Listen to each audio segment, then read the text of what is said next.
वंदेहं श्री गुरु श्रीयुता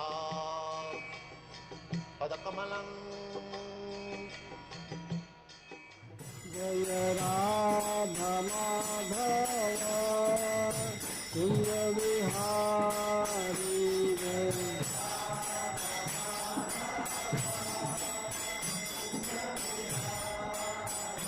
जय राधा माधव कुंज बिहारी।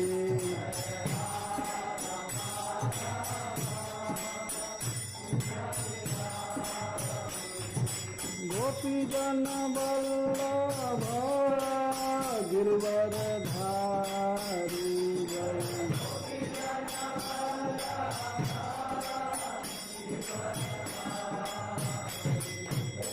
यशोदानंदन ब्रज जन रंजन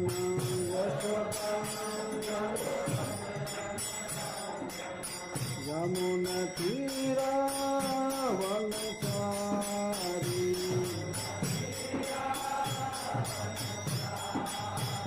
जय राधा माधव कुंज बिहारी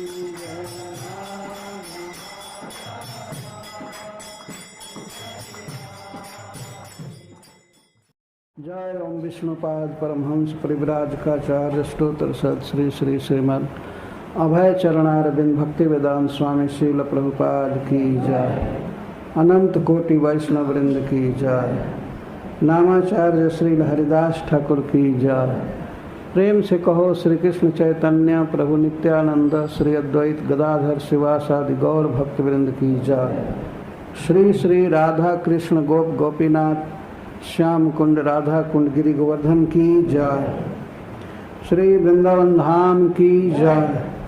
श्री मायापुर नवद्वीप धाम की जय। श्री जगन्नाथपुरी धाम की जय। श्री जगन्नाथ बलदेव सुभद्रा की जय। गंगा माई की जय। जमुना माई की जय। भक्ति देवी की जय। तुलसी महारानी की जय। ग्रंथराज श्रीमद् भागवतम की जय। श्री श्री राधा रानी की जय। गौर Premanandi. All glories to the Shamil devotees. All glories to the Shamil devotees. All glories to the Shamil devotees. Jai Srila Prabhu. Radhaya Krishna Krishnaya Bhutale Srimate Bhakti Vedanta Swami Namine Namaste Saraswate Gauravani Prachahine ये विशेष शून्यवादी पाश्चात्य सुखानिय। जय श्री कृष्ण चैतन्य प्रभु नित्यानंद श्री अद्वैत गदाधर शिवासादि गौर भक्तवृंद। हरे कृष्णा कृष्णा कृष्णा हरे हरे हरे राम राम राम हरे हरे। ओम नमो भगवते वासुदेवाय।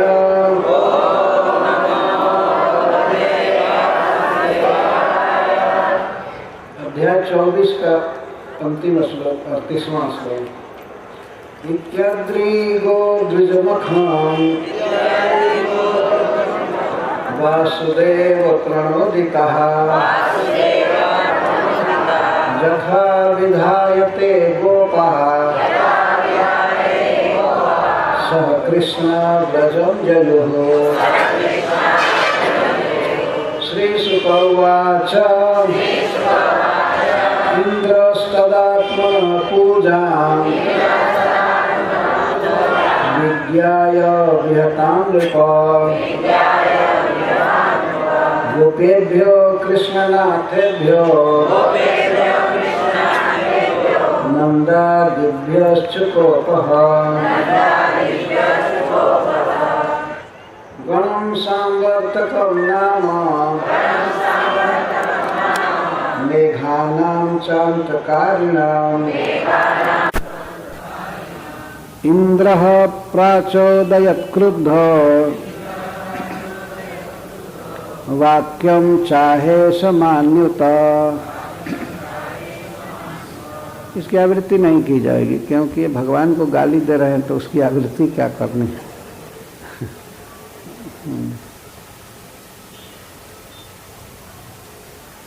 इत्यद्रिगो द्विजमखं वासुदेव प्रणोदितः यथा विधायते गोपः सह कृष्णा ब्रजम जयुः।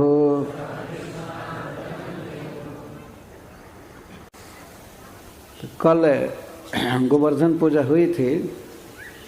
गोपों ने भगवान की बात को मान करके और गोवर्धन जी की पूजा किया और गोवर्धन जी ब्रजवासियों के दिए हुए सब प्रकार के भोजन को ग्रहण किए और आशीर्वाद दे रहे थे। स्वयं श्री कृष्ण ही गिरिराज जी के ऊपर अपने को प्रकट किए थे बृहद आकार में, हाथ पैर सिर आदि के साथ, बहुत सुंदर रूप, वही खा रहे थे और इधर से गिरिराज जी को प्रणाम कर रहे थे। उन्होंने ये कहा कि कोई भी व्यक्ति अगर गिरिराज जी का गोवर्धन का अपमान करता है, अवज्ञा करता है, तो उसका ये नाश कर देते हैं। अरे काम रूपी हैं, कोई भी रूप बना लेंगे, अजगर बन करके ग्रस सकते हैं या बाघ बन करके खा सकते हैं, काम रूपी। तो सब प्रणाम कर रहे थे अपने हित के लिए, गौओं के सुख के लिए, अपने परिवार के लिए, और सभी गिरिराज जी से यही आशीर्वाद मांगते थे अंत में, कृष्ण सुखी रहें, कृष्ण चिरंजीवी रहे। तो श्रील सुखदेव गोस्वामी इस कथा को गंगा जी के तट पर बहुत महान लोगों की सभा में कह रहे हैं। श्रोता बड़े ही उच्च चेतना के व्यक्ति थे, सभी भगवान के परम भक्त थे, जीवन के सत्य को वे लोग समझे थे और जीवन में सत्य कार्य यही है सबसे श्रेष्ठ कि भगवान के बारे में सुना जाए, भगवान के स्वरूप, भगवान की लीलाएं, भगवान का आशय, भगवान का अवतार, उनका ऐश्वर्य, उनकी कृपा, इन सब पर चर्चा चल रही थी। वक्ता सुखदेव गोस्वामी थे और उस समाज में जितने भी लोग बैठे थे उनमें बहुत बड़े बड़े लोग थे, प्रायः सभी महान ऋषि, जिनमें भगवान परशुराम भी थे, श्री नारद जी थे, भगवान वेदव्यास देव और ब्रह्मर्षि श्री वशिष्ठ जी, अत्रि, च्यवन, शरद्वान, अरिष्टनेमि, भृगु, अंगिरा इत्यादि महान ऋषि थे। ये बड़े ही प्रेरणाप्रद बात है, यह प्रेरणाप्रद बात है और आश्चर्य भी है कि स्वयं नारद जी और भगवान वेदव्यास देव, भगवान परशुराम सुन रहे थे। क्या सुन रहे थे? भगवान कृष्ण की लीलाओं को सुन रहे थे। किस प्रकार भगवान ने इंद्र पूजा का निवारण किया और श्री गोवर्धन पूजा का प्रवर्तन किया, स्वयं पूजा ले रहे थे, स्वयं पुजारी थे, स्वयं भोग दे रहे थे, खा रहे थे। ये भगवान की लीला है। तो सुखदेव गोस्वामी अंत में कहते हैं कि इति अद्रि गो द्विजमखम, इस प्रकार श्री गोवर्धन उत्सव, ब्राह्मणोत्सव और गो उत्सव, गायों की पूजा, गिरिराज जी की पूजा और ब्राह्मणों की पूजा रूपी यह यज्ञ पूरा करके गोप लोग सह कृष्णा ब्रजम जयु, श्री कृष्ण के साथ गए ब्रज में। यहाँ ब्रज से तात्पर्य है गिरिराज जी से थोड़ी ही दूर पर बहुत से गांव बसे हुए थे।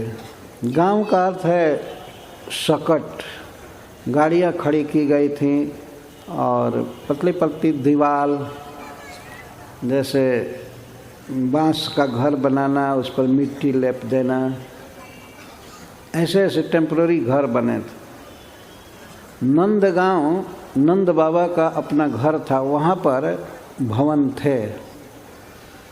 ऐसे टेम्पररी भवन बने थे, उन्हीं घरों में सब लोग गए। कई गांव में गए लोग, कई गांव में, लेकिन सभी के साथ कृष्ण थे, सह कृष्णा। कृष्ण का विरह सह नहीं सकते थे, कृष्ण का संग नहीं छोड़ रहे थे। इतना प्रेम है कि सभी चाहते थे कृष्ण हमारे साथ चलें, हमारे साथ चलें, हमारे साथ चलें। तो नंद बाबा का जो ब्रज था, गांव था, नंद गांव से आकर के वे राधा कुंड के पास एक गांव में बसौती जिसका नाम है, वहाँ बसे थे। जो वृंदावन से जाने पर राधा कुंड के पास एक नहर पड़ती है, उसके पास है वो। वहीं पर भगवान कृष्ण नंद बाबा के साथ जा रहे थे। और गांव में भी वे अपने को प्रकट करके अन्य गोपों के साथ भी जा रहे थे।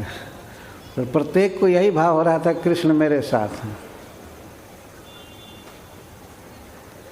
सहज प्रेम के कारण। और दूसरी बात यह भी थी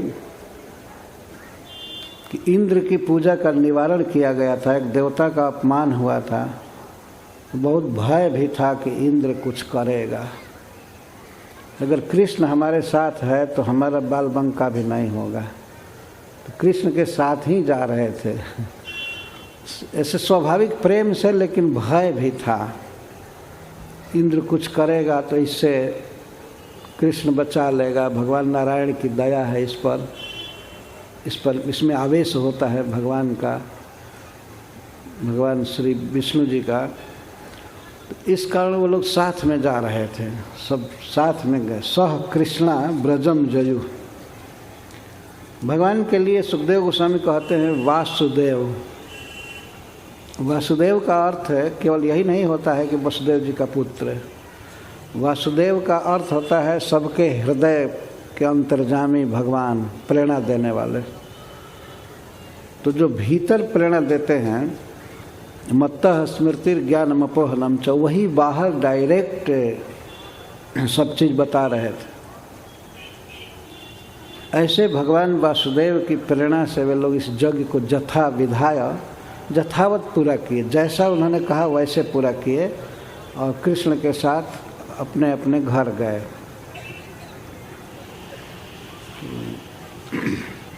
श्रील सुखदेव गोस्वामी अब आगे इस कथा के बाद अब यह प्रस्तावना दे रहे हैं कि किस स्थिति में श्री कृष्ण ने गोवर्धन पर्वत उठाया, किस स्थिति में गिरधारी बने।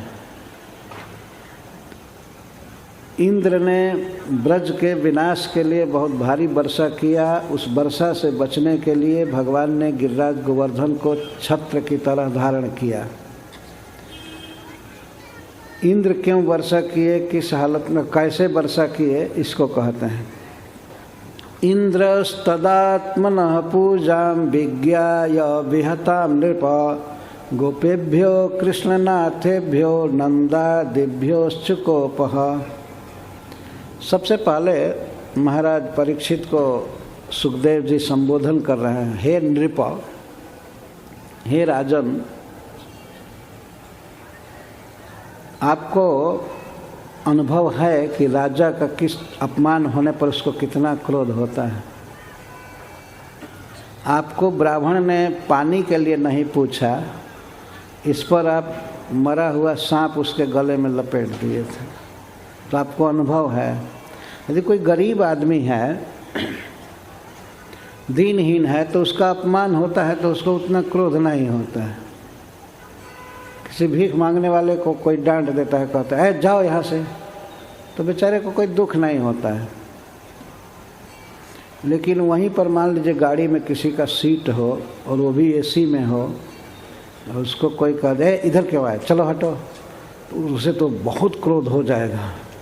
अरे मेरा रिजर्वेशन है और मुझको ऐसे डांट रहा है। तो रिजर्वेशन वाले को इतना क्रोध होता है, और जो सारे संसार का मालिक हो, राजा हो, उसका अपमान हो तो कितना क्रोध होगा। तो हे महाराज, आपको अनुभव है कि राजा का जब अपमान होता है तो उसे कितना क्रोध होता है। इंद्र तो केवल इस पृथ्वी के ही नहीं, स्वर्ग के भी राजा हैं, देवताओं के राजा हैं, देवराज कहा जाता है उनको। तो उनको बहुत क्रोध हुआ। किस बात से? आत्मनः पूजाम विहताम विज्ञाय, मेरी पूजा गोपों के द्वारा विहत हो गई। विशेषण हता, पूरा पूरा मार दिया।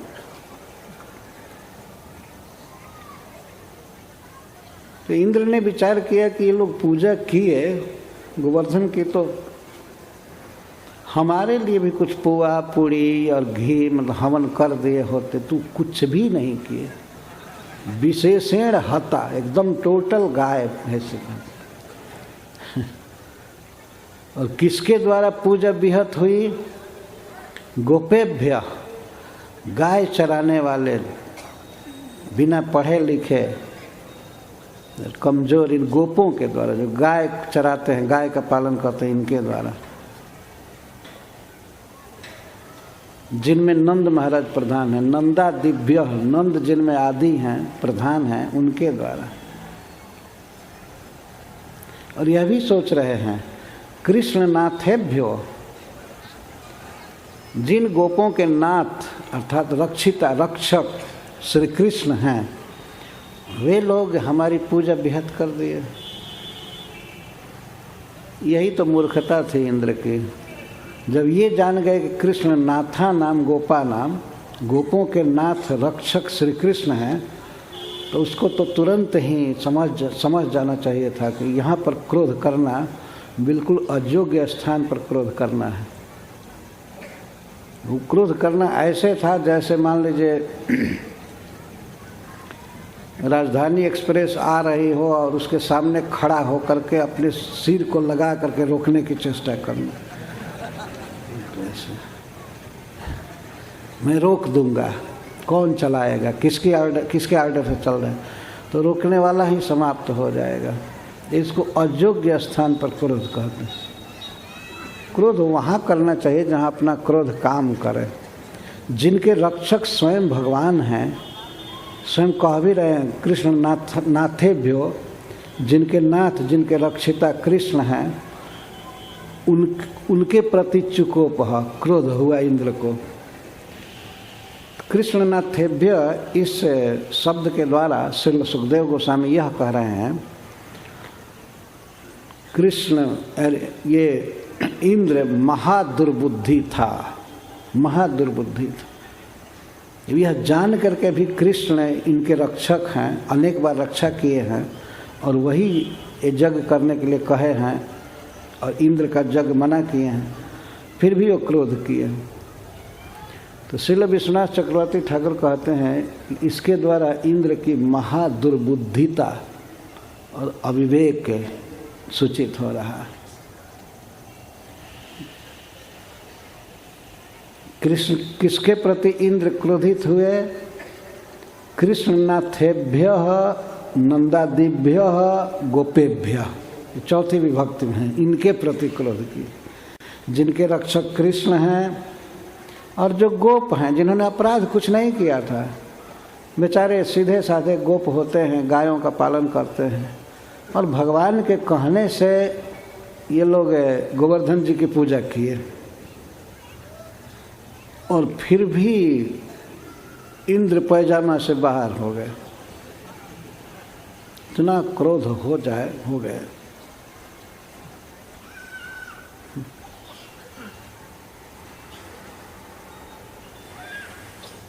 कैसे पता चल गया उनको कि हमारा यज्ञ नहीं हुआ? क्योंकि दिवाली के दिन, एकम को, अन्नकूट का जो दिन होता है, उस दिन स्वर्ग में कोई उनके लिए भोज्य नहीं पहुंचा, कोई पुआ पूड़ी ले नहीं गया।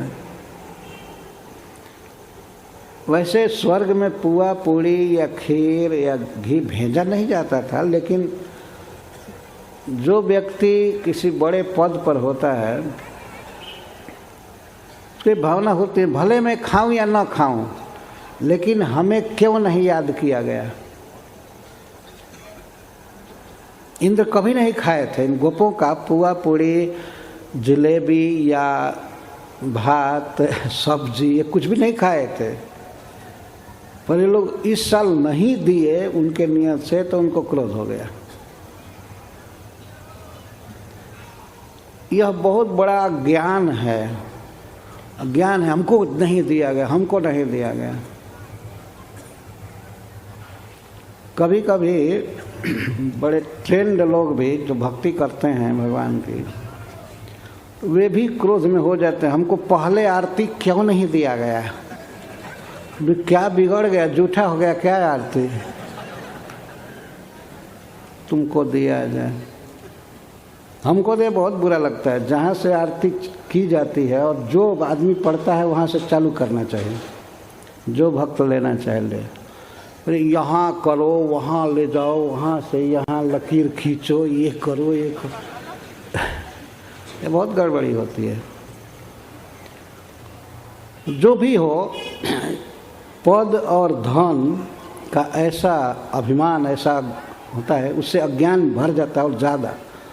इंद्र सबसे बड़े देवता हैं, पद पर हैं, ब्रह्मा जी ने उनको नियुक्त किया है।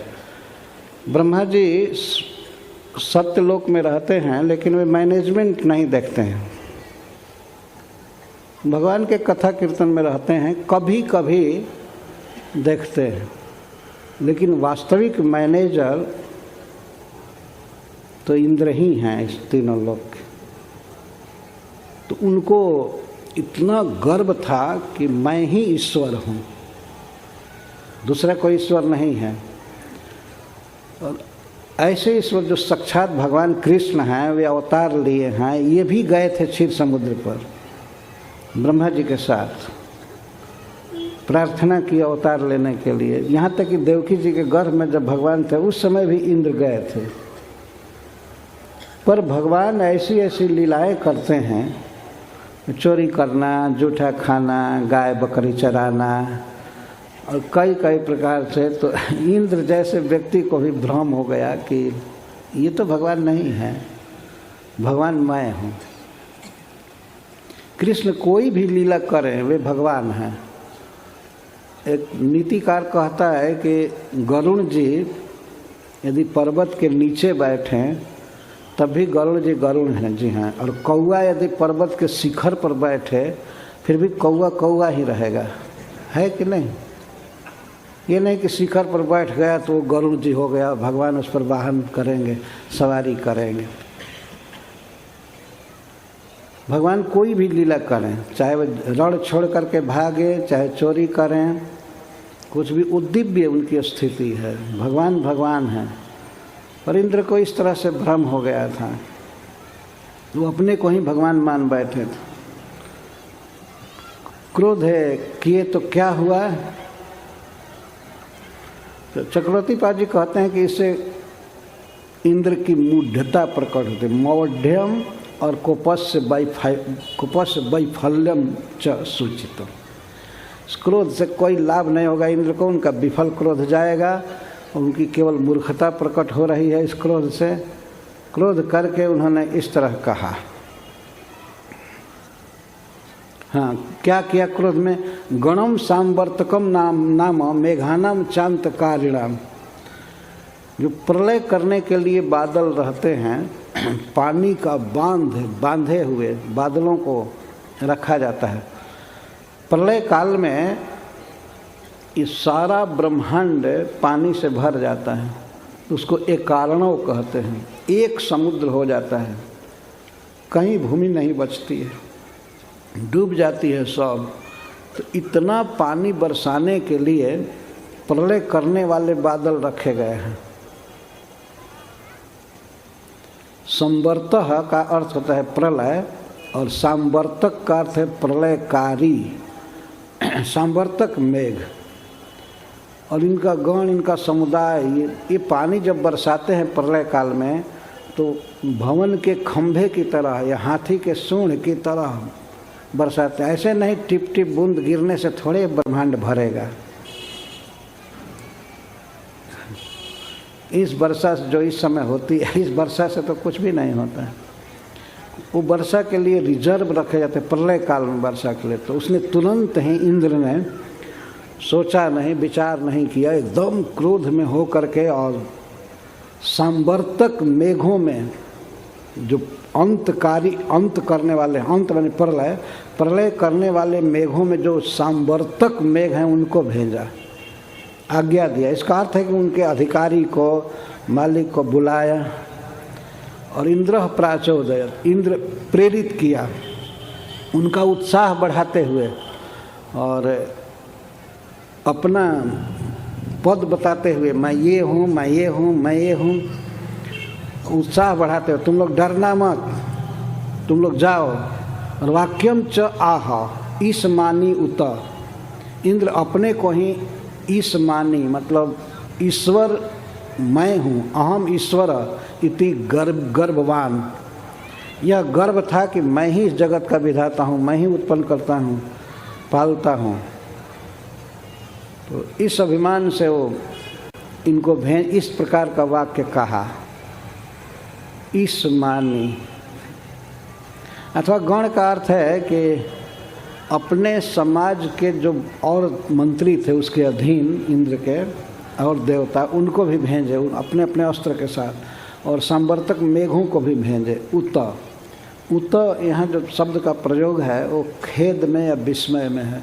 सुखदेव गोस्वामी कथा कहते समय खेद कर रहे हैं कि ओहो, इतने बड़े देवता के मन में ऐसा अज्ञान, ऐसा अविवेक हो सकता है। विस्मय हो रहा है सुखदेव गोस्वामी को, अथवा खेद हो रहा है, बहुत दुख हो रहा है। इस तरह का व्यवहार भगवान कृष्ण के प्रति कर रहा है। तो उत शब्द बोल रहे हैं, इंद्र के वाक्य को बोल रहे हैं। इंद्र बोले, अहो श्रीमद्माहात्म्यम गोपानां काननौकसां कृष्णं मर्त्यमुपाश्रित्य ये चक्रुर्देवहेलनम।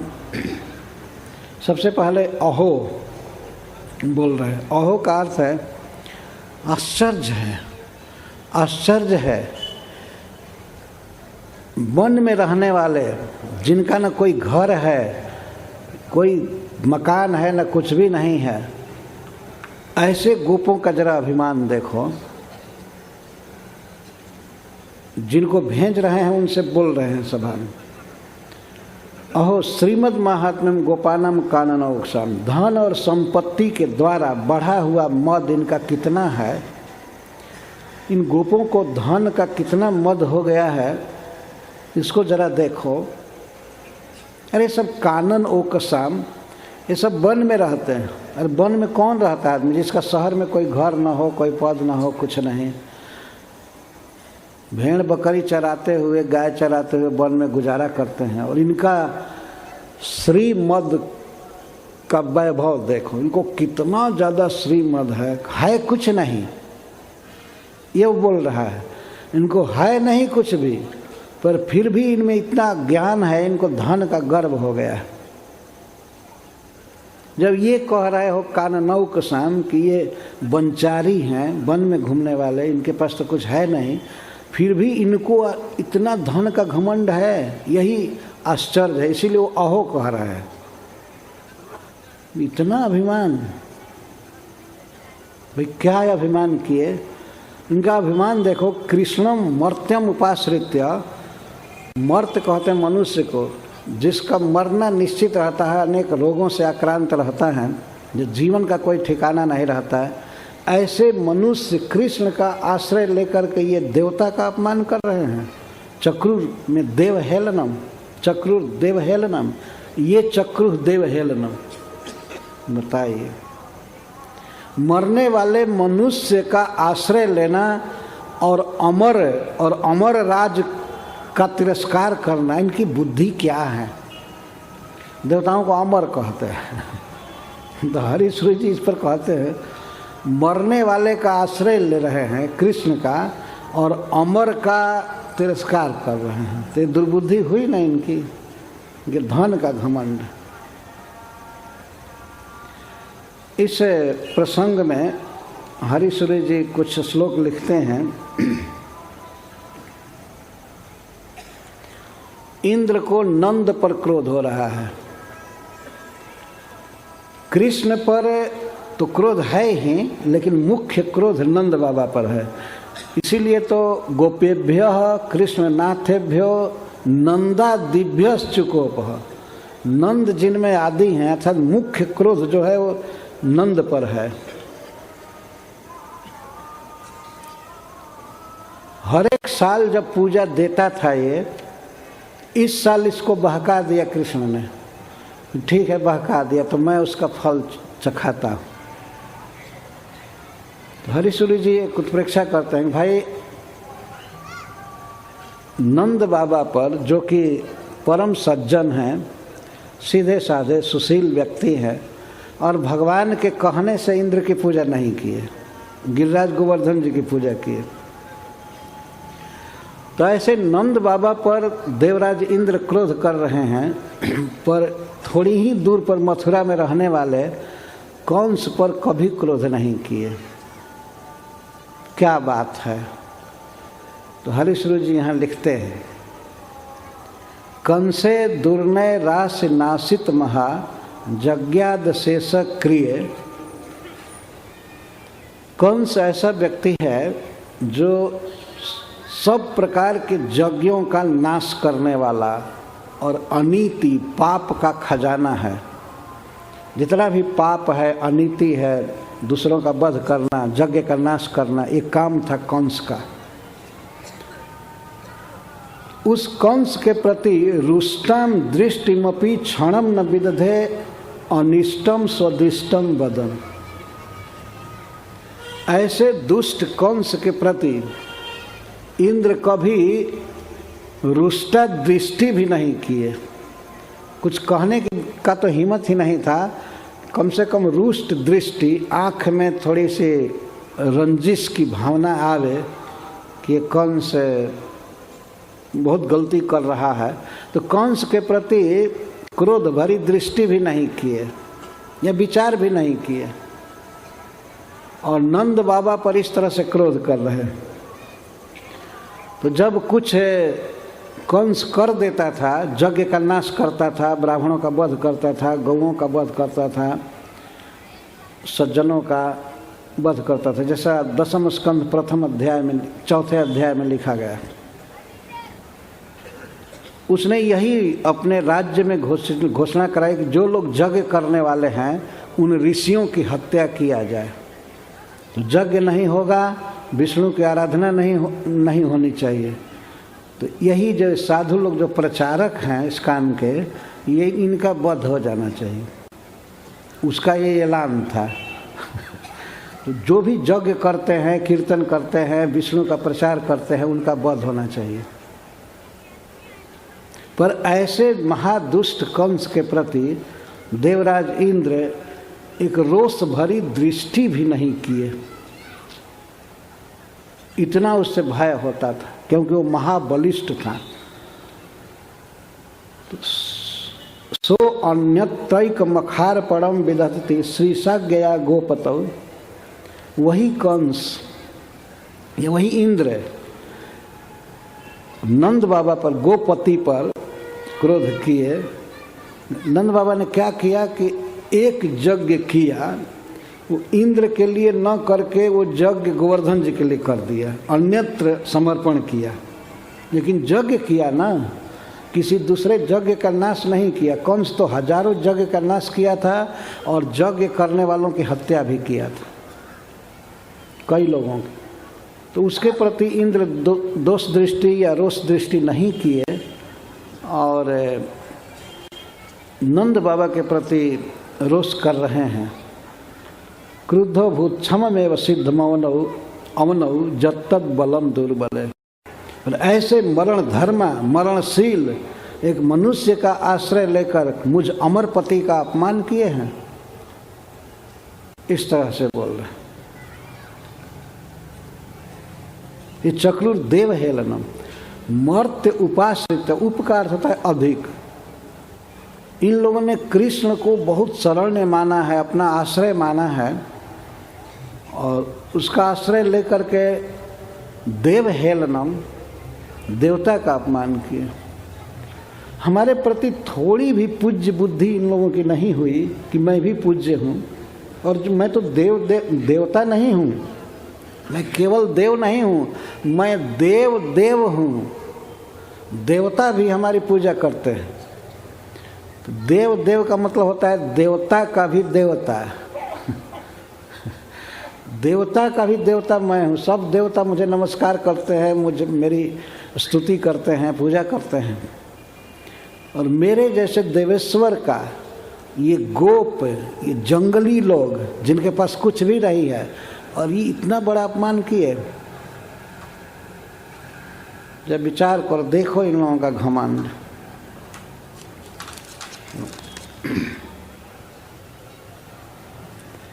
और हरिश्वर जी कहते हैं कि इंद्र ने सोचा भाई नंद बाबा के प्रति द्रोह क्यों कर रहा है।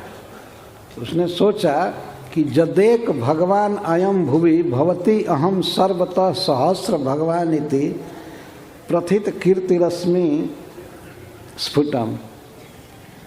इंद्र को गौतम जी ने एक बार शाप दे दिया था। जब अहिल्या के साथ व्यभिचार किए थे इंद्र, गौतम ऋषि का वेश बना करके, तो गौतम जी ने तो बाद में अहिल्या को शाप दे दिया, तुम पत्थर हो जाओ, तुमको इतना विवेक नहीं है। और इंद्र को शाप दिया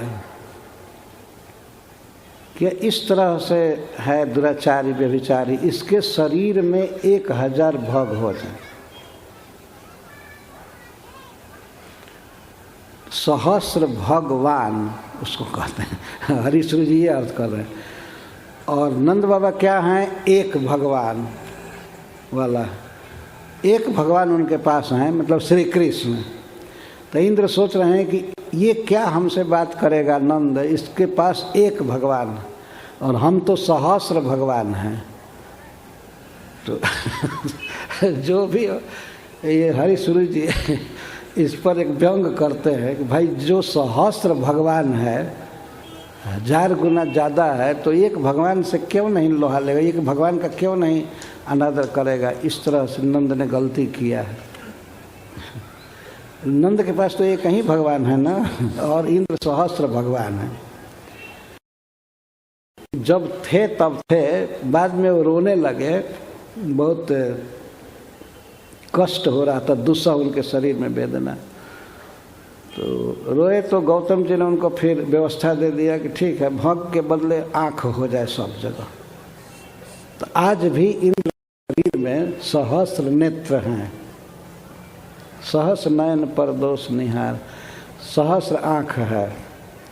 तो फिर हरिश्वर जी लिखते हैं कि ठीक है, इस अभिमान में तो थे कि मैं सहस्र भगवान हूँ, जब थे तब थे, अब तो आँख है। तो सहस्र आँख से वे भगवान कृष्ण की इच्छा को, लीला को, चेष्टा को, कर्म को क्यों नहीं समझ पाए, क्यों नहीं देख पाए।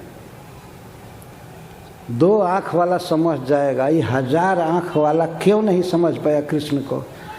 तो वे कहते हैं इति स्मय महातमः स्तिमित दृक् सहस्र क्षणोपि जाल्म पदम भागभूत ध्रुवम अलक्षित ते से हित। इस अभिमान से कि मैं सहस्र भगवान हूँ, वे बिल्कुल अंधे हो गए।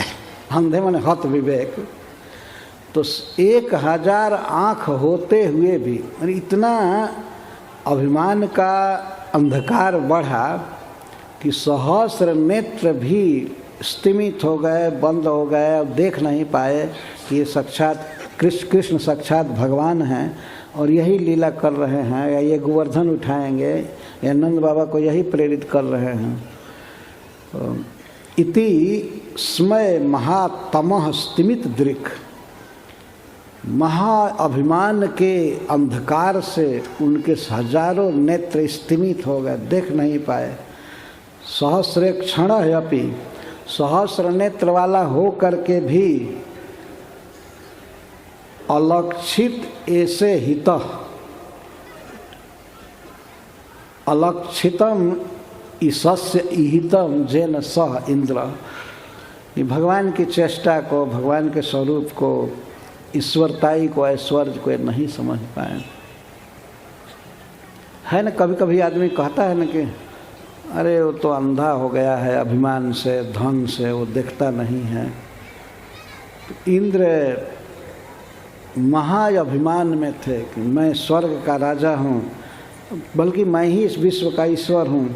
इस तरह से उनकी दृष्टि, विवेक शक्ति नष्ट हो गई थी और वे भगवान कृष्ण के ऐश्वर्य, प्रभाव, महिमा को नहीं देख पा रहे थे।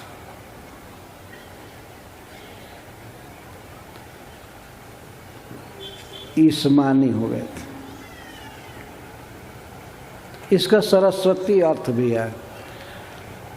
कोई व्यक्ति यदि भगवान की या किसी वैष्णव की निंदा करता है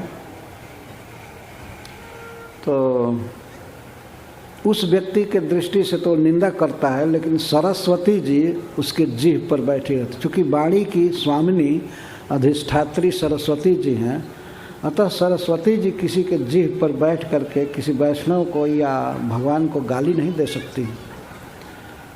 अतः उसके शब्दों को ये दूसरे तरफ से अर्थ लेती हैं, उसको सारस्वत अर्थ कहते हैं।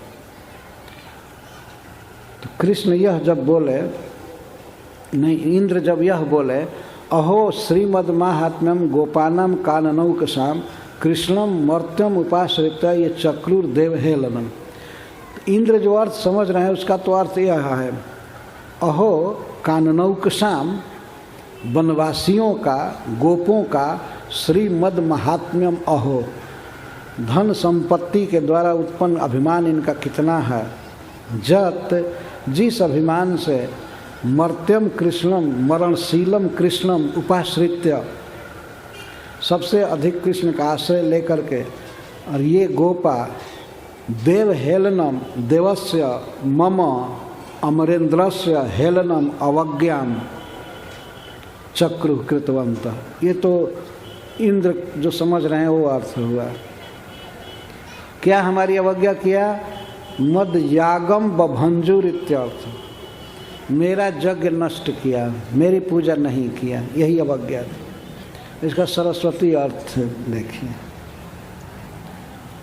सरस्वती जी बोलती हैं इंद्र के ही शब्दों को पर, कान नौकसाम गोपा नाम। भागवत में कहा गया है कि वने सात्विको वास, जो वन में रहते हैं, वन का निवास सात्विक निवास है। तो वनवासी होने से और गोप होने से ये परम सात्विक हैं। तेषाम श्रीमद महात्म्यम अहो, इनका श्रीश्च मद हर्षश्च महात्म्य तेषाम द्वंद्वैक्यम।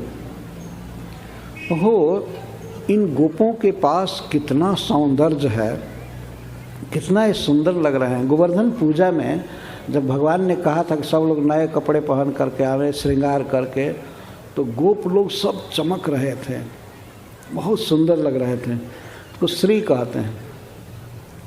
और मद का अर्थ होता है हर्ष। गोवर्धन पूजा में सब परम आनंद में थे, नाच रहे थे, गा रहे थे, तो इसको श्रीमद कहा गया। तो सरस्वती जी अर्थ करती हैं कि अहो, इन सात्विक गोपों का श्री और हर्ष देखो, आश्चर्य है, इतना सुख, इतना आनंद। मर्त्यम कृष्णम उपाश्रित्य, मर्त्य का अर्थ है मर्त्यभ्यो हितम कृष्णम, जो मनुष्य जाति के हित के लिए अवतार लिए हैं।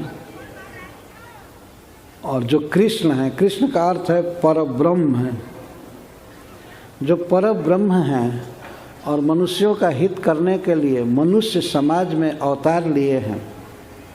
ऐसे कृष्ण का उपाश्रित्य, सबसे अधिक आश्रय लेकर के, देव हेलनम देवस्य मम हेलनम चक्र इति युक्तम एवं, ठीक ही है। जब परब्रह्म का आश्रय लिए हैं, साक्षात परम ईश्वर का, तो मेरी अवहेलना किए ठीक ही है। यह अर्थ हुआ सारस्वत अर्थ। सरस्वती जी क्यों किसी के जीभ पर बैठ करके गाली देंगे भगवान को? तो गोपों का श्री, उनका सौंदर्य, उनका तेज और उनका हर्ष, नाचना गाना, ये अद्भुत था।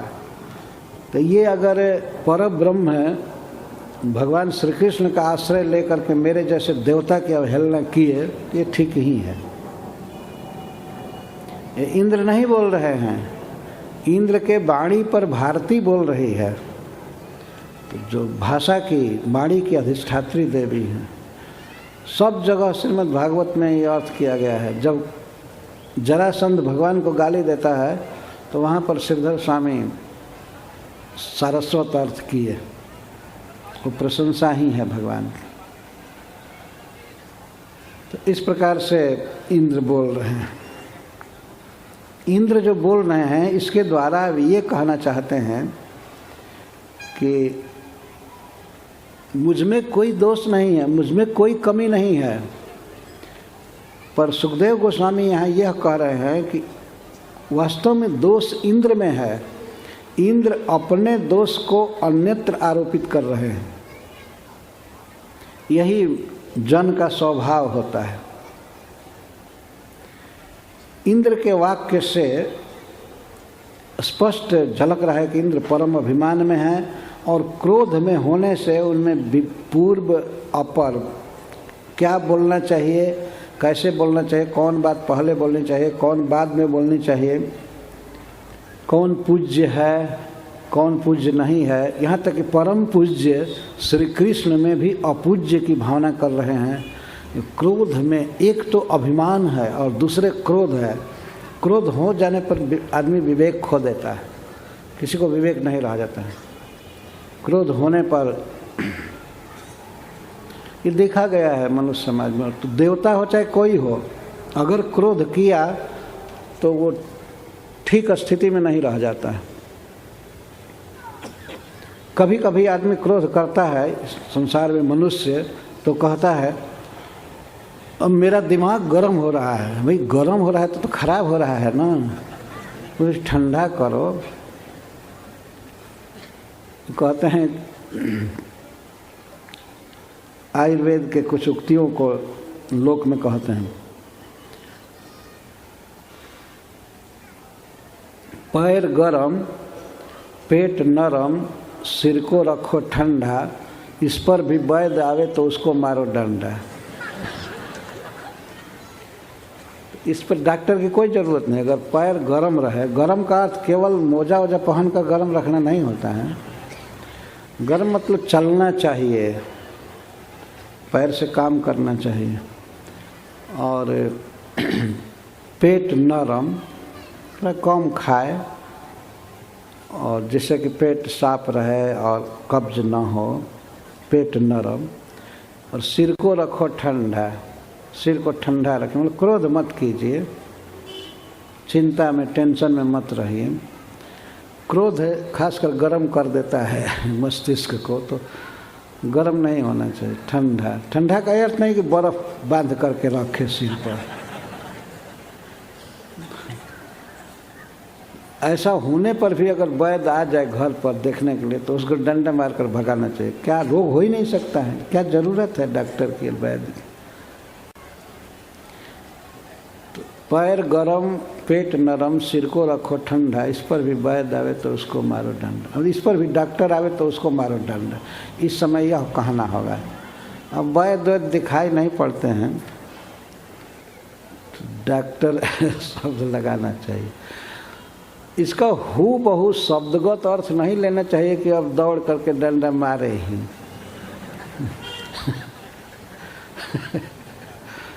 मतलब कोई आवश्यकता नहीं है। तो देवराज इंद्र वास्तव में देवता हैं, महान पद पर हैं, भगवान के भक्त भी हैं, लेकिन धन और पद का ऐसा अभिमान होता है व्यक्ति को चौपट कर देता है। वास्तव में इनमें असुर भाव आ चुका है, पर हैं देवता तो देवत्व भी कभी कभी झलकता है और आसुर आवेश है। तो आगे कहते हैं, जथा दृढ़ कर्ममय क्रतुभिर्नाम नौ निभये विद्यामान वीक्षिकीं हित्वा तितिर्षन्ति भवार्णवम्। गोपों के इस चेष्टा को कि ये कृष्ण का आश्रय लिए हैं तो ये बुरी तरह से मारे जाएंगे। इंद्र यह कह रहे हैं, जब मैं मारूंगा तो कौन रक्षा करेगा? इतना अभिमान इनको है। मैं मारूंगा और भी वज्र से मारूंगा तो कौन बचाएगा इनको? जैसे अन्वीक्षिकी विद्या को छोड़कर नाम मात्र की नौका स्वरूप अदृढ़ क्षयष्णु फल देने वाले कर्मात्मक यज्ञों के द्वारा कोई भवसागर को पार करना चाहे, वही दशा इन गोपों की है। एक अन्वीक्षिकी विद्या है।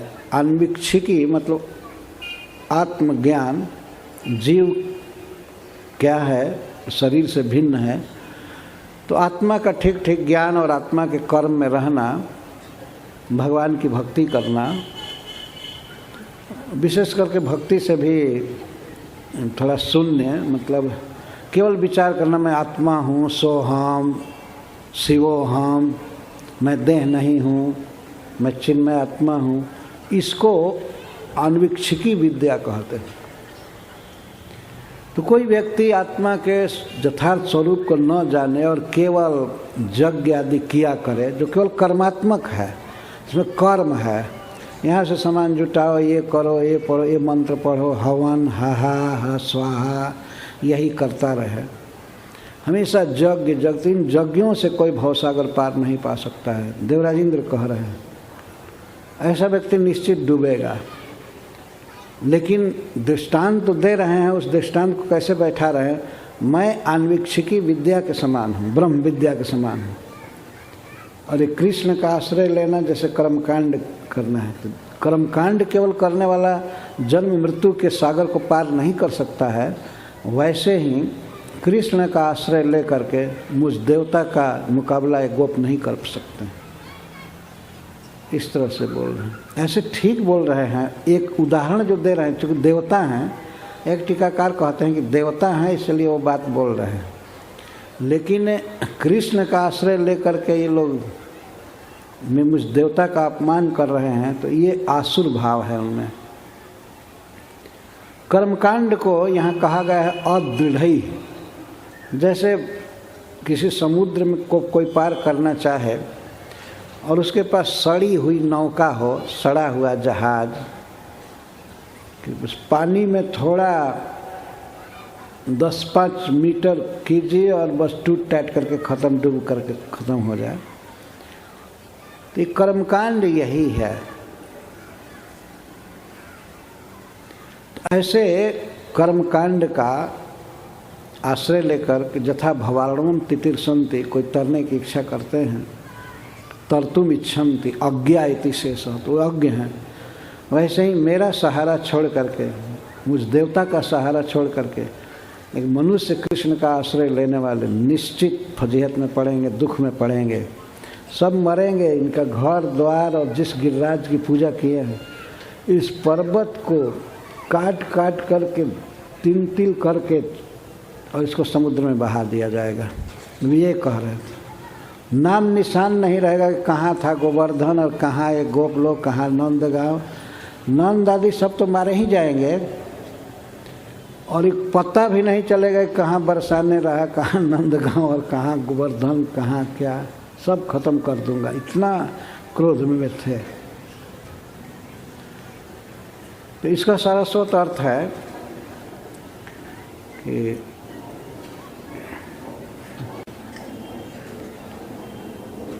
नाम नौ निभई, नौ माने नौका, जिनका नाम है केवल नौका, कर्ममय क्रतुभि सह, यह कर्मकांड के साथ अन्वीक्षिकी विद्या को भी छोड़ करके कृष्ण का आश्रय ले करके वैष्णव यथा भवार्णवम तितिर्षन्ति। सरस्वती जी अर्थ कर रही हैं। वैष्णव लोग दोनों नहीं करते हैं, न कर्मकांड में रहते हैं और न वो ब्रह्म विद्या और केवल आत्मविचार, देह से परे आत्मा का अनुसंधान, दोनों को छोड़ते हैं। वैष्णव दोनों को छोड़ते हैं, न कर्मकांड में रहते हैं और न तो ये बनारस हरिद्वार में जैसे सन्यासी लोग हैं ब्रह्म विद्या और सोहम शिवोहम, अपने को पहचानो, अपने को पहचानो, ये कहते हैं। दोनों को नहीं मानते और क्या करते हैं, कृष्णम उपाश्रित्य, वे कृष्ण का आश्रय लेते हैं, भगवान का आश्रय लेते हैं। और उपाय क्या करते हैं, एक तो आश्रय कृष्ण का, जैसे नौका पर कोई बैठे और इसके बाद खेना, उसको पार करना है, कृष्ण का आश्रय लेकर के और उनका नाम जप करते हैं, उनको प्रणाम करते हैं, उनकी पूजा करते हैं। इन साधनों से भवार्णवम तितिल संति, पार कर जाते हैं। इसी तरह से इन गोपों ने कृष्ण का आश्रय लिया। ये सरस्वती जी अर्थ करते हैं, ठीक ही है, बहुत अच्छा किया। तो ब्रह्म विद्या ये कहने मात्र की चीज़ है आज के युग में। गोस्वामी तुलसीदास जी लिखते हैं, तो बनारस में रहते थे, कहते हैं ब्रह्म ज्ञान बिनु नारी नर करही न दूसरी बात। कलयुग में लोग ऐसे होंगे, ब्रह्म ज्ञान के अलावा तो दूसरी बात करेंगे ही नहीं। लेकिन कौड़ी लागी मोह बस करही विप्र गुरु घात। पर हिसाब किताब में अगर कौड़ी का भी फर्क हो गया तो ब्राह्मण और गुरु को भी कत्ल कर देंगे। बात करेंगे बड़ी बड़ी ब्रह्म विद्या, ऐसे ध्यान करो ध्यान करो, ये सब ऐसे कलयुग में बहुत लोग होंगे। उनको कहा जाएगा अरे हरे कृष्ण महामंत्र जपो, तो उसमें रुचि नहीं होती, ब्रह्म ज्ञान छांटते रहते हैं। अरे किसका भजन कर रहे हो, कृष्ण का। तुम विचार करो तो तुम भी वही हो, तुम वही हो, तुम क्यों किसी की शरण लोगे, तुम ब्रह्म हो, विचार करो। उदाहरण देते हैं, एक सिंह का बच्चा था, वो संजोग से बचपन में ही बकरियों के झुंड में रहने लगा। तो बकरियों के झुंड में रहने लगा तो घास खाता था, बकरियों के देखा देखी, और मैं करता था। एक दिन उसके पास एक सिंह गया और कहा कि अरे तुम्हारी ये दशा, तुम बकरी हो गए, अरे तुम सिंह हो, दहाड़ना सीखो, ये करो सिखाया। तो सिंह का बच्चा धीरे धीरे सिंह की बोली बोलने लगा, सिंह जैसा चलने लगा, तो वो फिर सिंह हो गया, बाघ हो गया। इसी तरह से तुम हो वास्तव में ब्रह्म है, पर तुम भूल गए। तुम अभी से कहो कि सो हम शिवो हम, करते करते तुम हो जाओगे। देखिए कितना थर्ड क्लास की बात बोलते हैं, शिवो हम। एक बार देवकीनंदन प्रभु एक प्रोग्राम किए थे इसी बॉम्बे में, तो हमको ले गए थे। मारवाड़ियों का समाज था, कथा प्रवचन चालू हुआ मेरा, तो एक व्यक्ति बीच बीच में बोला करता था शिवो हम, तो मैं शिव जी हूँ, ये नारा बोल रहा था, शिवो हम। लगभग 3-4 मिनट के बाद एक बार बोला करता था और शिवोहम बोलता था, और उसको बहुत खांसी हो गई थी, बीच बीच में खांसता था, ये करता था। तो मुझे बहुत डिस्टर्ब हो रहा था, तो मैं एकाएक रोक दिया प्रवचन। तो कुछ लोग कहने लगे महाराज बोलिए। मैं कहा पहले शिव जी को यहाँ से हटाइए, तब हम प्रवचन करेंगे। शिव जी को हटाइए, तो अरे शिव जी कौन है? ये बोल रहे हैं ना शिवो हम, अहम शिव, और ऊपर से खांसी हो गई है, कफ भरा हुआ है, शिव जी की ये दुर्दशा है, शिवो हम हो गए। तब लोग उनको हटाए, भाई अब मत बोलिए, चुपचाप सुनिए, ये मत बोलिए यहाँ पर शिवो हम। तो बेचारे चुप हुए। बाद में वो लगे कहने कि हमको ये पता नहीं था कि इस मंत्र का ये अर्थ होता है कि मैं शिव हूँ। मंत्र का अर्थ भी नहीं जानते, शिवोहम का यही अर्थ हुआ ना कि मैं शिव हूँ। तो शिव हैं और ढांस रहे हैं, खांसी आ रही है, और कुछ दिन के बाद शिव जी हॉस्पिटल जाएंगे और इसके बाद मरघट पर जल कर ख़त्म हो जाएंगे, शिव जी हो गए। और सोहम सह अहम, मैं वही हूँ। क्या हो भाई, मैं वही हूँ। वास्तव में शास्त्र में उपनिषद में कहा गया है कि जीव चिन्मय है, जड़ देह नहीं है। तो उसकी याद करें कि सह अहम, मैं वही हूँ, मैं आत्मा हूँ। तो उसका वास्तविक अर्थ हुआ कि मैं भगवान कृष्ण का दास हूँ, ये अर्थ हुआ। लेकिन सह शब्द है तो बस मैं वही हूँ, मैंने वही मतलब भगवान, मैं ही भगवान। ये नारा तो कितने लोग बोलते रहते हैं, सोहम सोहम। तो वैष्णव लोग कहते हैं उसमें दा जोड़ लो, दासोहम दासोहम दासोहम, ऐसे करो। वास्तव में जीव कृष्ण का नित्य दास है। वो ये मंत्र जपने से और ये नारा बोलने से कोई नहीं हो जाएगा। अगर हम आज यही रटा करें, अहम भारतस्य प्रधानमंत्री, अहम भारतस्य प्रधानमंत्री, पर जो हूँ वही रहूँगा ना। केवल ये बोलने से मान लिया जाएगा हाँ हाँ ये भारत के प्रधानमंत्री हैं। तो भारत का प्रधानमंत्री नारा बोलने से, मंत्र जपने से नहीं हो सकते हैं। तो दुनिया के ईश्वर बन जाएंगे केवल बोलने से, कि ब्रह्म हो जाएंगे हम। ब्रह्म का मतलब है कि हम देह नहीं हैं, हम देह से भिन्न चिन्मय आत्मा हैं, जो भगवान का अंश है, भगवान का दास है।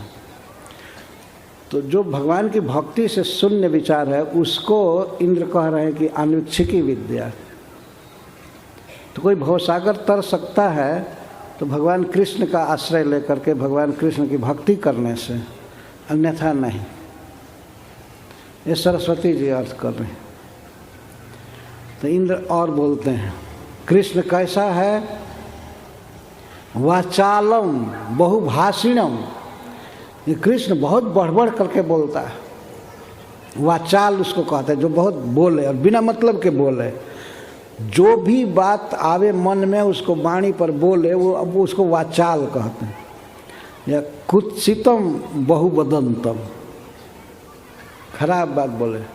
पहली बात तो ये है कि ये क्यों वाचाल है? ये बोल रहा है शास्त्र से विरुद्ध कृष्ण, और ये इंद्र समझ रहे हैं। इंद्र कहते हैं कृष्ण वाचाल है, बहुत ज़्यादा बोलता है। ये मीमांसा शास्त्र नहीं पढ़ा है और कुछ नहीं पढ़ा है, वेद शास्त्र नहीं पढ़ा है, बहुत बोल रहा है। अरे गोपों की सभा में लगे बोलने, तो वास्तव में भगवान तो बोलने लगे। और बचाल तो कहने बचाल है, कुछ पढ़ाई लिखाई नहीं, केवल गाय बकरी चराया और गोपों की सभा में मेरा खंडन कर रहा था। क्या इसकी बुद्धि, और पहाड़ की पूजा करने के लिए कहा। यही देवता है वाचाल, बालिसम, मूर्ख है। कृष्ण वाचाल है, कृष्ण मूर्ख है। बालिश का अर्थ होता है मूर्ख। मूर्ख इसलिए है कि गाय चराया, अब तक कोई स्कूल भी नहीं गया। स्कूल तो जाएंगे जब मथुरा जाएंगे तब, और वहाँ से उज्जैन भेजे जाएंगे वसुदेव जी के द्वारा। तो बकरी भेड़ चराने वाले को ज्ञान क्या होगा, गाय चराने वाले को। इंद्र इस तरह से कहना कि ये मूर्ख है, बालिश है। वाचालम बालिशम स्तब्धम, यह स्तब्ध है। स्तब्ध का अर्थ होता है अनम्र, जो विनीत नहीं, नम्र नहीं है। बताइए, अपने बाप के सामने प्रवचन कर रहा था तो स्तब्ध है। तो थोड़ा भी शर्म नहीं आया कि अपने बाप को कह रहा है कि ऐसे स्वभाव ही सब कुछ है, प्रकृति ही सब कुछ है, देवता कुछ नहीं है। इसको थोड़ा संकोच होना चाहिए कि गोप लोग उपनंद महाराज हैं, इसका बाप नंद है, उसके सामने इसको बोलना नहीं चाहिए। यह स्तब्ध है, अनम्र है। वाचालम बालिशम स्तब्धम अज्ञम पंडित मानिनम, और ये अज्ञ है, कुछ नहीं जानता है, कुछ पढ़ाई लिखाई है ही नहीं। नित्यम गोचारणात किमपि न जानन्तम। तो और रोज गाय ही चरा रहा है तो क्या पढ़ेगा, अज्ञ। ऐसा होने पर भी पंडित मानिनम, अपने को पंडित मानता है कृष्ण। उन लोगों से प्रलयकालीन बादलों, प्रलय करने वाले बादलों को भेज रहा है ये कह करके, ये भगवान का गुण गा रहा है अपने समान से। पंडित मानिनम, अपने को पंडित मानता है।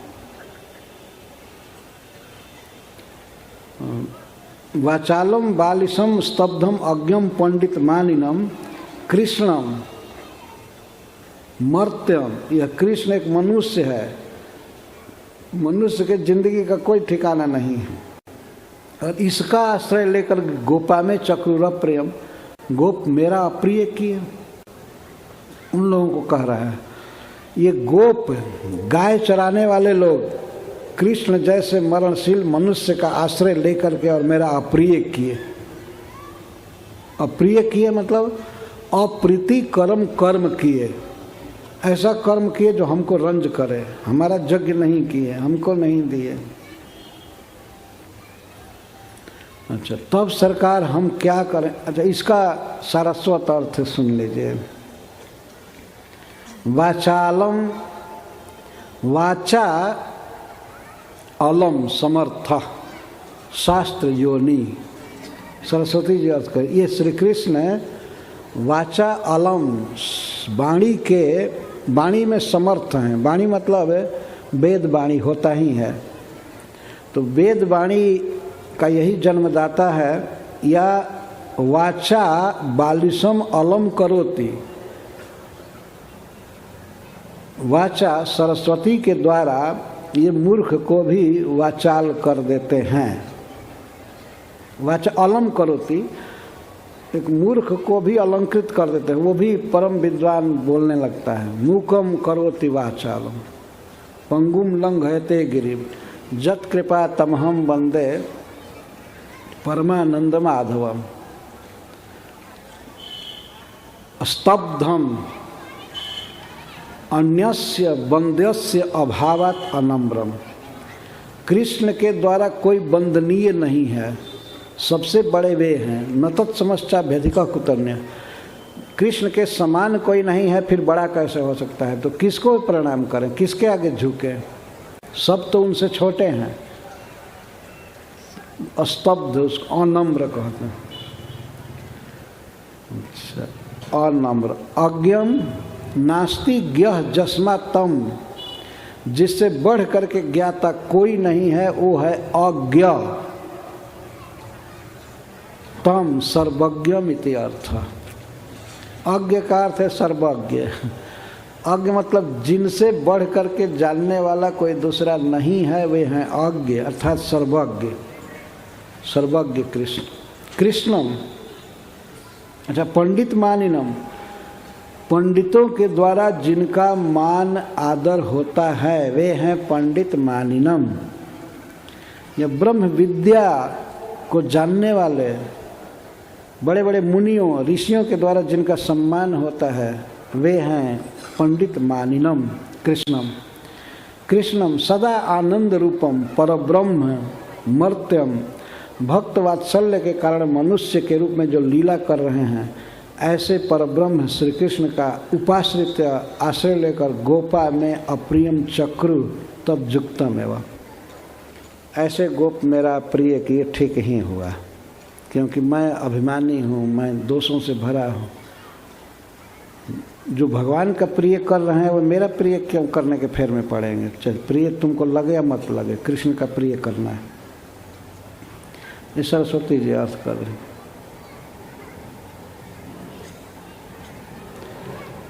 अच्छा, यहाँ तक तो श्री कृष्ण के दोषों का कीर्तन किए इंद्र। और वो लोग हाथ जोड़कर खड़े हैं, सरकार हमको क्या आज्ञा होती है? फिर कहे इन गोपों ने मेरा अप्रिय किया, गोपों ने मेरी अवहेलना की, ठीक है कुछ भी किया, हमको क्या कहते हैं करने की? हमको सरकार आज्ञा दीजिए। येषां श्रियावलिप्तानां कृष्णेन अध्मायितात्मनां धुनत श्री मदस्तंभम पशुन्नयत संचयम। धन के अभिमान में गोप बड़े उदंड हो रहे हैं, मेरा अपमान कर रहे हैं, और कृष्ण ने इनके मन को और बढ़ा दिया है। आत्मा कहते हैं अग्नि को, और अधमायितात्मना उसको धधका देना, धधका देना। इनका मन, इनका अभिमान तो पहले से बढ़ा हुआ है, लेकिन कृष्ण ने इनके मन को और शरीर को दोनों को बढ़ा दिया। ये चंदन लगा करके, नया नया कपड़ा पहन करके, और ब्रज में जो गाय आदि दूध खाए हैं, गाय का सब खाए, उसके चलते तो बड़े सुंदर हैं ही, पर कृष्ण ने इनके मन को और शरीर को और बढ़ा दिया, धधका दिया। तो जा करके इनका श्रीमद स्तंभ धुनुता, इनके धन का अभिमान खत्म करो। सरकार, धन का अभिमान हम कैसे खत्म करेंगे? पशु नयत संक्षयम, इनके पास जितने भी पशु हैं उनका पूरा पूरा सम्यक क्षय कर दो, बस इनका अभिमान खत्म हो जाएगा। ये देखिए देवराज इंद्र की उक्ति है, जो गौओं के रक्षक माने जाते हैं। अभी नंद बाबा कह रहे थे कि इंद्र वर्षा के अधिपति हैं, और वर्षा के द्वारा तृण होता है, घास होती है, और घास चर करके गौएं पलती है, सुखी होती हैं। जो व्यक्ति वर्षा का इंचार्ज है, मंत्री है, स्वामी है, और जो गौओं का पालक है, वो आज कह रहा है कि पशु नयत संचय, इन पशुओं का सम्यक क्षय करो, वध कर दो। ये 2-4 हजार गाय क्या रखे हैं, इतने अभिमान में हो गए हैं। लाखों लाख गौएं, लेकिन जब क्रोध में व्यक्ति होता है तो ऐसे बोलता है। कुछ गौओं के बल पर ही मुझ देवता से टक्कर ले रहे हैं, तो जा करके गायों का वध करो। इतना अशुभ वाक्य बोल रहे हैं।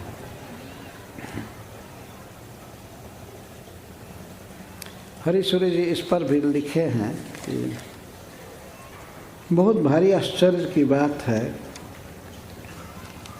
कि इंद्र अपना दोष नहीं देख रहे हैं कि कितने अभिमान में हैं, और बेचारे उन दिनहीन गोपों को धन का अभिमानी बता रहे हैं, जिनके पास वास्तव में गौओं के अतिरिक्त कुछ नहीं है, और उनको कहना कि ये धन के घमंड में है और मैं ठीक हूँ। वास्तव में व्यक्ति को इस संसार में अपना दोष नहीं दिखाई देता है। धन के अभिमान में इंद्र हैं, पद के अभिमान में इंद्र हैं, लेकिन ये कह रहे हैं कि ये गोप धन के अभिमान में हैं, इनको जाकर के मारो, सब समाप्त कर दो और पशुओं का नाश करो। एवं दुर्वृत्त्यातिशयार्थम तेषां दोषम तेन आत्मना तेषु रोष भरम च बोधयित्वा अधुना अकृत्यम आदिशति ऐसामिति। अब प्रलय करने वाले बादलों को आदेश दे रहे हैं, ये धन के घमंड में हैं गोप नंद आदि, इनका वध करो, इनका अभिमान तोड़ो।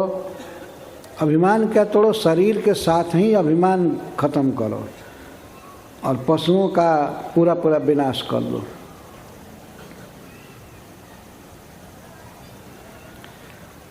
इसका सारस्वत अर्थ है श्रिया अवलिप्ता नाम, ये श्री से अवलिप्त है। यहाँ श्री का अर्थ है चंदन आदि, चंदन इनके देह में लगा है। गोवर्धन की पूजा किए हैं ना, तो उस समय सबके देह पर चंदन लगा हुआ था। भगवान ने कहा था कि स्वनुलिप्ता, अनुलेप लगा कर आइएगा।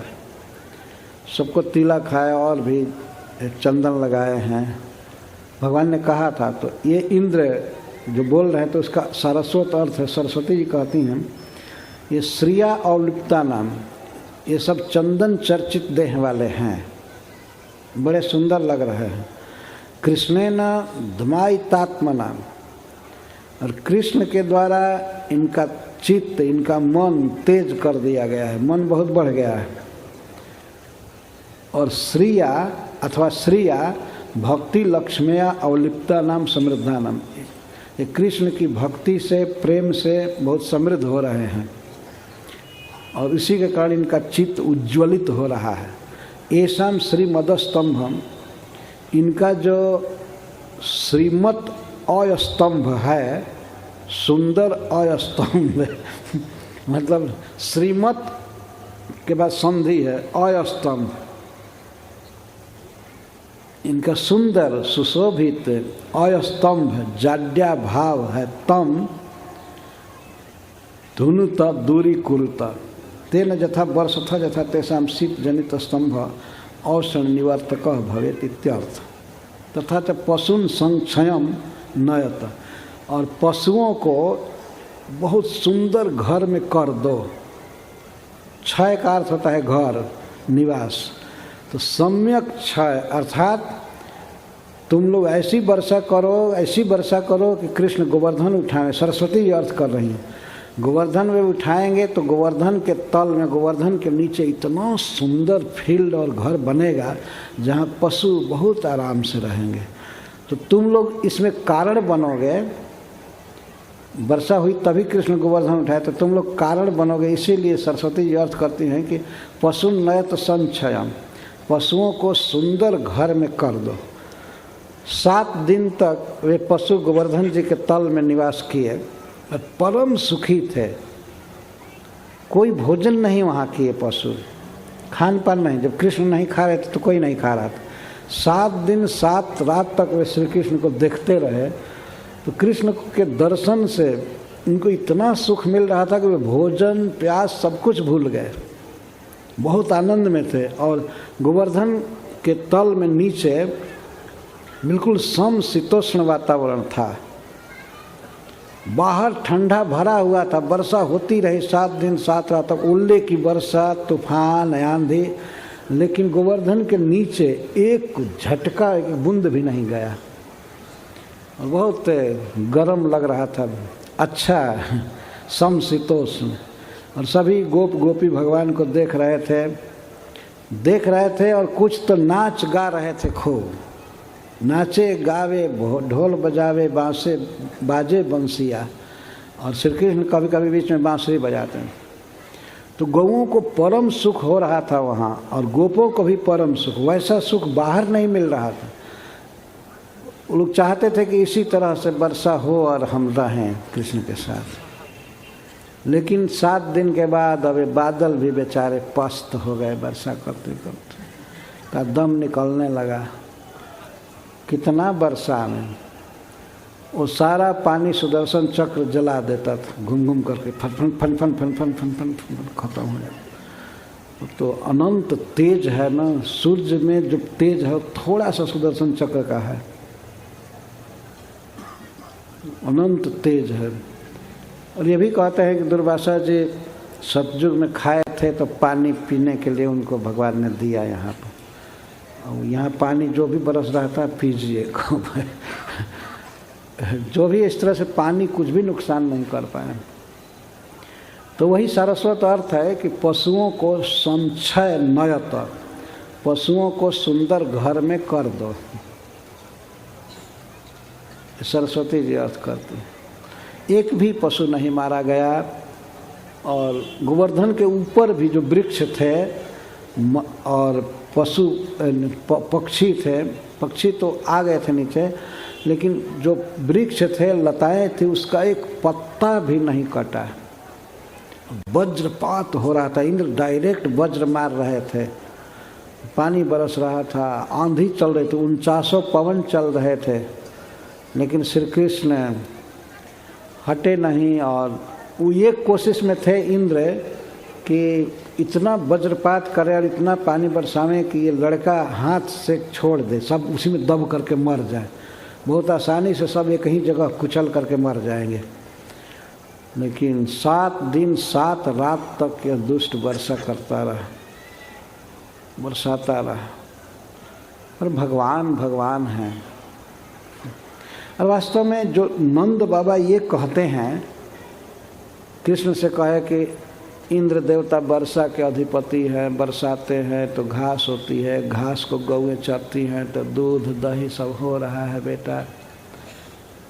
और जो भी अनाज होता है, दूध होता है, इंद्र का दिया हुआ है, इन्हीं वस्तुओं से हम उनकी पूजा करेंगे। ये गलत बोल रहे थे नंद बाबा टोटल। गीता में भगवान बोलते हैं कि अहम क्रतुर अहम यज्ञ स्वधाहम अहम औषधम मंत्रोहम अहम आज्य अहम अग्नि हुतासन। मैं ही यज्ञ हूँ, मैं ही क्रतु हूँ, और मैं स्वधा हूँ, मैं तर्पण हूँ।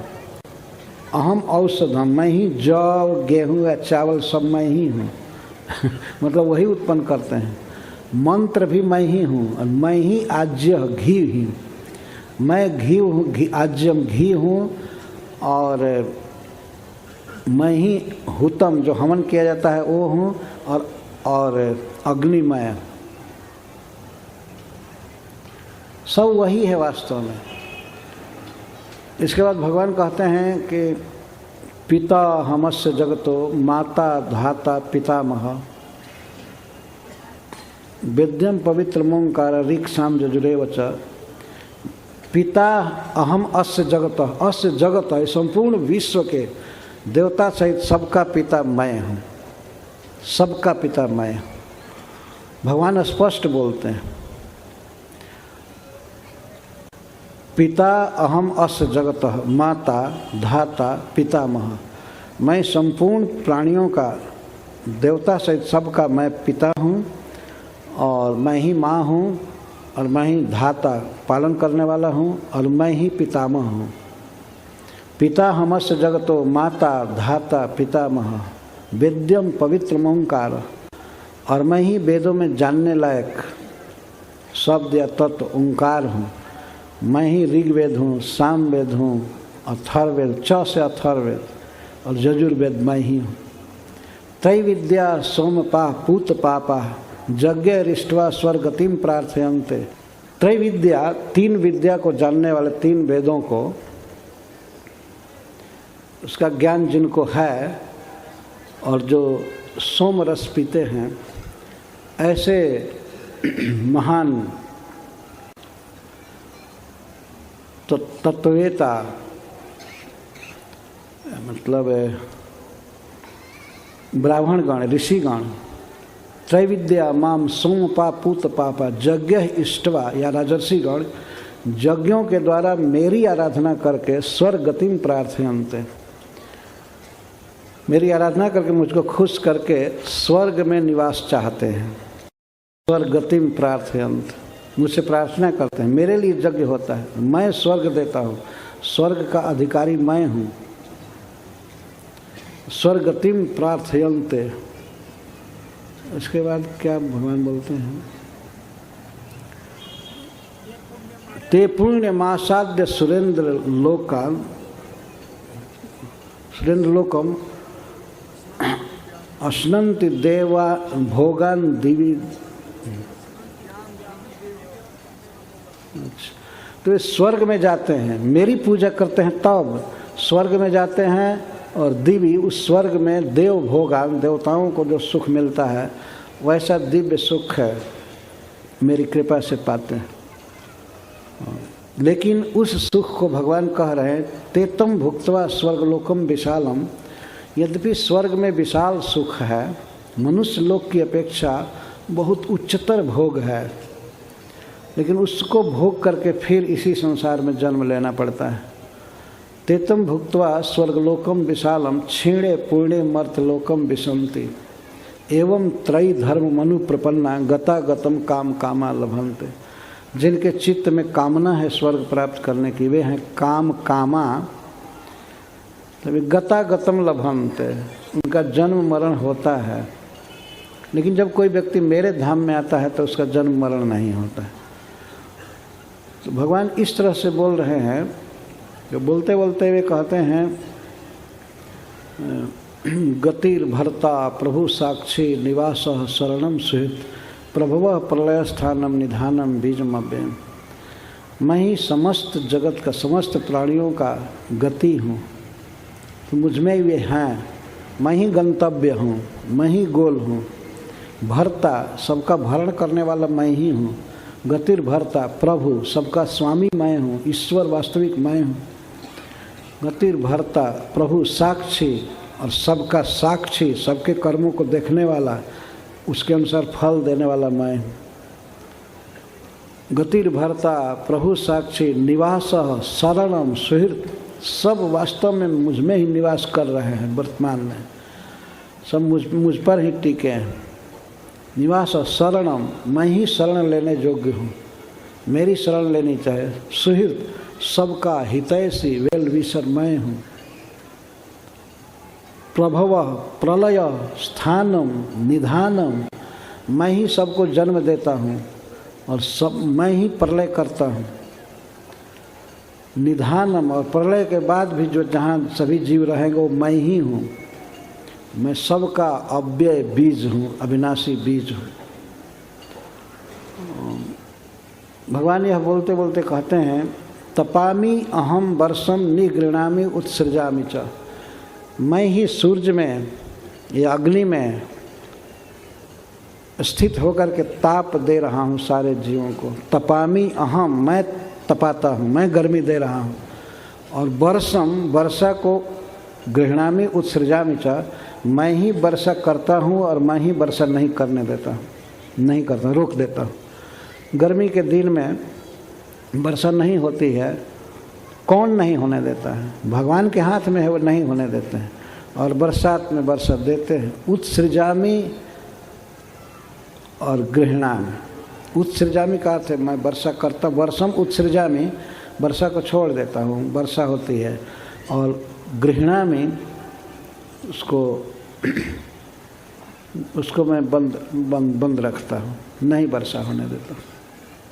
स्पष्ट बोल रहे हैं कि वर्षा का मैं अधिपति हूँ, मैं वर्षा करता हूँ, मुझसे सब जीते। इतना स्पष्ट भगवान बोलते हैं, फिर भी लोग नहीं समझ पाते हैं। तो नंद बाबा जो ये कह रहे थे कि इंद्र वर्षा करते हैं, वास्तव में यह गलत बयान था उनका। इस तरह से नहीं बोलना चाहिए। भगवान इंद्र की पूजा को रोक करके अपनी पूजा करा रहे हैं, यही सत्य है, यही सभी प्राणियों को करना चाहिए। और ये डायरेक्ट अपनी पूजा न कह करके उन्होंने गोवर्धन जी की पूजा कहा, लेकिन वास्तव में गोवर्धन जी ने जो पूजा लिया वो कृष्ण ही ले रहे थे। वही खाए सब कुछ, वही आशीर्वाद दिए। इस प्रकार यहाँ जो इंद्र इतना बोल रहे हैं कठोर भगवान के बारे में, तो सारस्वत अर्थ को ही लेना चाहिए, तब हम भक्तों को इससे कोई दुख नहीं होगा। और इसके बाद वे कहते हैं जो डर रहे थे, जब प्रलय करने वाले बादल डर रहे थे, कृष्ण के बारे में बेचारे सुने थे, ये लीला की, तो डर रहे थे, भयभीत थे जाने में। क्यों तुम लोग जा क्यों नहीं रहे हो?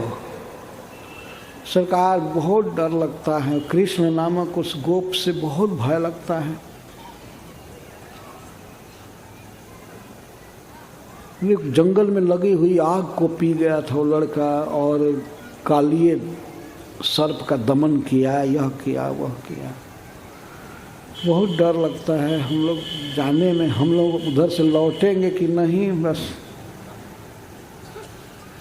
मैं चल रहा हूं ना, चलो तुम लोग। अहम चैरावतम नागम आरुह्यानु ब्रजे ब्रजम मरुद गणैर महावीरजे नंद गोष्ठ जिघांसया। अहम च, इंद्र बोल रहे, क्यों तुम ही लोगों को नहीं भेज रहा हूं, तुम चलो, मैं बस पीछे पीछे ही चल रहा। अरे भाई मालिक हो दुनिया के, तो पीछे क्यों चलोगे? डर इंद्र को भी था, क्रोध तो था, लेकिन भय था उनको। वास्तव में भगवान कृष्ण की कीर्ति, उनकी महिमा, उनका तेज प्रभाव सारे लोकांतरों में व्याप्त हो चुका था। केवल पृथ्वी पर ही नहीं, सभी देवता, ब्रह्मा जी हार करके गए थे, बछड़ा चुराए थे। तो ये संवाद फैला होगा ना सारे ब्रह्मांड में। एक साधारण मनुष्य कोई थोड़ा सा काम करता है तो न्यूज़पेपर मीडिया में सब भर जाता है। और जब भगवान काम करते होंगे तो देवता लोग सब लगे रहते थे। उनके पास बहुत सुपीरियर इंस्ट्रूमेंट है एक संवाद को दिखाने का और सुनाने का दुनिया में, तो सब जगह बात फैल जाती थी। आज श्री कृष्ण ने दावानल पिए, आज श्री कृष्ण ने अघासुर का वध किया, आज श्री कृष्ण कालिये का दमन किए। श्री कृष्ण की छवि भी कि मनुष्य क्या दिखाएंगे टीवी पर, देवता लोग जो दिखाते हैं, इनकी सुंदरता और इनकी लीला सब लाइव ब्रॉडकास्ट होता था सब जगह। ये बनावटी यंत्र की आवश्यकता भी नहीं पड़ती थी। भगवान की महिमा, भगवान का प्रभाव, उनकी ईश्वरता या ऐश्वर्य सब जगह विदित बात। केवल इस पृथ्वी पर बेवकूफ़ मनुष्यों को पता नहीं है अभी। भागवत रहते हुए भी और साधुओं के द्वारा प्रवचन होते हुए भी, श्रील प्रभुपाद जी के द्वारा इस्कॉन की स्थापना के बाद भी कुछ मूढ़ों को ज्ञान नहीं है कि कृष्ण भगवान हैं। ये बहुत दुख की बात है वास्तव में। तो स्वर्ग में सभी देवता जानते हैं और सुतल लोक में, पाताल आदि में बलि महाराज ऐसे वहाँ के लीडर हैं, वो सब जानते हैं भगवान की महिमा। ब्रह्मा जी जानते हैं, भगवान शिव जानते हैं, सभी लोग जानते हैं। वे आते थे वृंदावन में। तो भगवान की ये महिमा विचारणीय है, हम मनुष्यों को इसे ग्रहण करना चाहिए। ऐसा नहीं है कि कृष्ण केवल बांसुरी बजाते हैं और केवल गोपीजनों के साथ रास करते हैं। वे इंद्र को भी बाध्य कर दिए अपने चरण पर गिरने के लिए।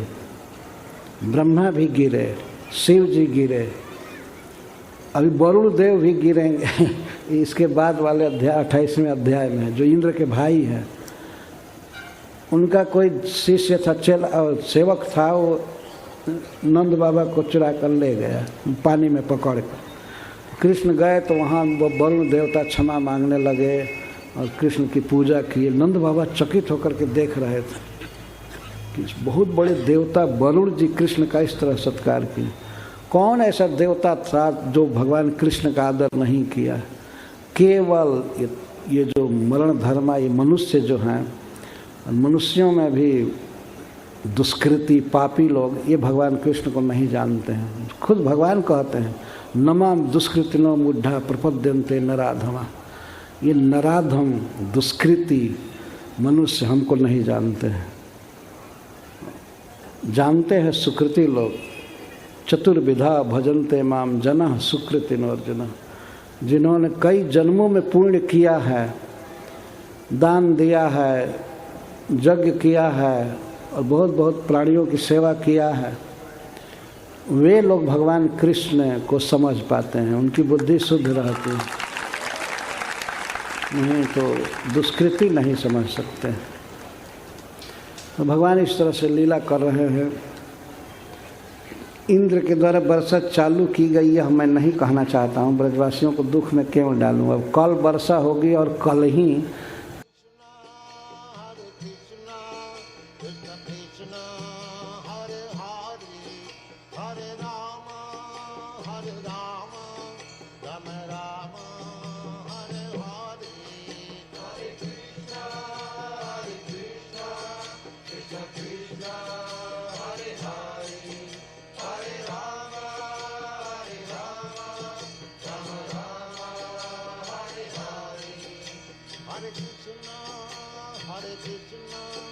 Krishna Krishna Hare Hare Hare Rama Rama Rama